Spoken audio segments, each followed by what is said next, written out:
इस समय जो राम मंदिर के विरोधी हैं वही राक्षस हैं, चाहे कांग्रेसी हो और चाहे इधर जो है तो सपाई हो और चाहे एनसीपी जैसे जो है तो शरद पवार जैसे देश के गद्दार जयचंद हो।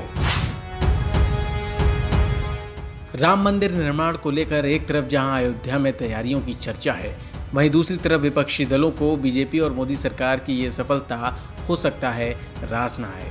शायद यही वजह है कि ऐसे समय में जब ये खबर आ रही है कि पीएम मोदी 5 अगस्त को श्री राम मंदिर निर्माण के भूमि पूजन में अयोध्या जा सकते हैं, एनसीपी प्रमुख शरद पवार का बयान आ जाता है।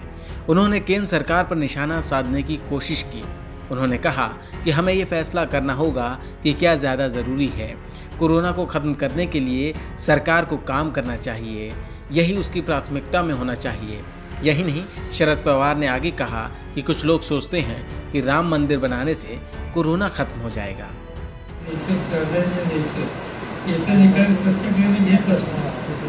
आम्हाला असं वाटतं की कोरोनामध्ये सापडलेले लोक त्याला कसं बाहेर काढायचं, त्या कामाला आपण काढलेलं नाही।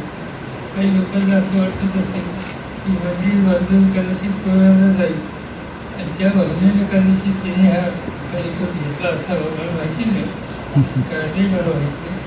पण आमच्या दृष्टीने आम्हाला कोरोना हे संकट महत्त्वाचं वाटतं आणि कोरोनाच्यामुळं हे जे लॉकडाऊन आणि या सगळ्या गोष्टी होत आहेत त्याचा सवन अडचण फार होतं, छोट्या मोठ्या व्यवसायांच्या फार होतं, त्याची आम्हाला चिंता आहे आणि राज्य आणि केंद्र सरकारने त्या गोष्टीत अधिक लक्ष घालावं असा आमचा आग्रह।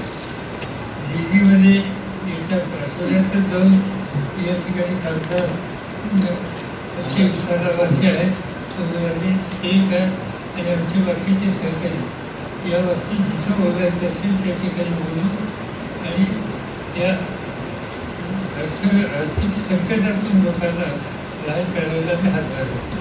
शरद पवार के इस बयान से संत समाज आहत है।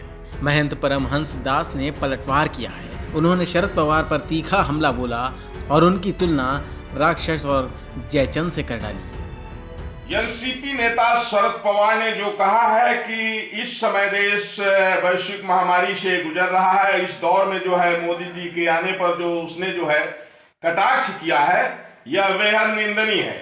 यह इस बात को जो है दर्शाता है कि हर युग में राक्षस होते हैं। इस समय जो राम मंदिर के विरोधी हैं वही राक्षस हैं, चाहे कांग्रेसी हो और चाहे इधर जो है तो सपाई हो और चाहे एनसीपी जैसे जो है तो शरद पवार जैसे देश के गद्दार जयचंद हो। जिस तरह से रावण ने मर्यादा पुरुषोत्तम भगवान श्री राम का विरोध किया तो पूरे कुल खानदान का विनाश हो गया था, रावण कुल को रोबनिहारा। उसी तरह से राम मंदिर का विरोध करने के कारण कांग्रेस विनाश के कगार पर पहुंच गई है और सपा ने जब गोली चलाया तब से चाचा भतीजा में, बाप बेटा में घमासान मचा हुआ है। इनका भी विनाश जो है बिल्कुल तय हो गया है।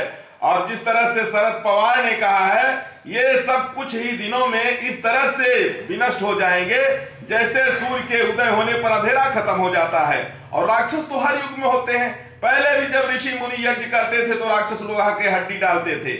और मर्यादा पुरुषोत्तम भगवान श्री राम जिस तरह से मानवता और भारतीय संस्कृति के आदर्श हैं, उसी तरह से भारतीय जनता पार्टी के लोग जो है देवता हैं और राम विरोधी जितने हैं, राम मंदिर के विरोधी, वो सब राक्षस हैं। और मोदी जी के नेतृत्व में पुनः भारत जो है एक बार राक्षसों से विहीन होने जा रहा है। जैसे भगवान ने दोनों भुजा उठा के प्रण किया था कि राक्षसों से विहीन करने के लिए धरती, उसी तरह से गद्दारों से और जो भी देश विरोधी हैं, देश विरोधियों से, आतंकवादियों से पुनः जो है एक बार यह धरा मुक्त होने जा रही है मोदी जी के नेतृत्व में। तो ये शरद पवार जैसे जो लोग हैं, ये इनको कालनेमी कहिए, राक्षस कहिए, निकृष्ट कहिए, जयचंद कहिए, गद्दार कहिए, जो कुछ भी कहेंगे उससे भी ज्यादा निकृष्ट शरद पवार है। ऐसे लोगों की बातों को नजरअंदाज करके और भारतीय जनता पार्टी के लोग जो हैं ये देवता हैं। राष्ट्रीय स्वयंसेवक संघ और भारतीय जनता पार्टी निश्चित रूप से ये लोग मिल करके और राम मंदिर की लड़ाई को लड़े हैं और मोदी जी का जो यहाँ आगमन हो रहा है उससे पूरा देश हर्षित है। और मोदी जी के आने से मोदी जी भूमि पूजन करेंगे, आधारशिला रखेंगे और उसी दिन से राम राज की शुरुआत हो जाएगी और जितने राक्षस हैं अपने आप जो है खत्म हो जाएंगे। जय श्री राम, भारत माता की जय, वंदे मातरम।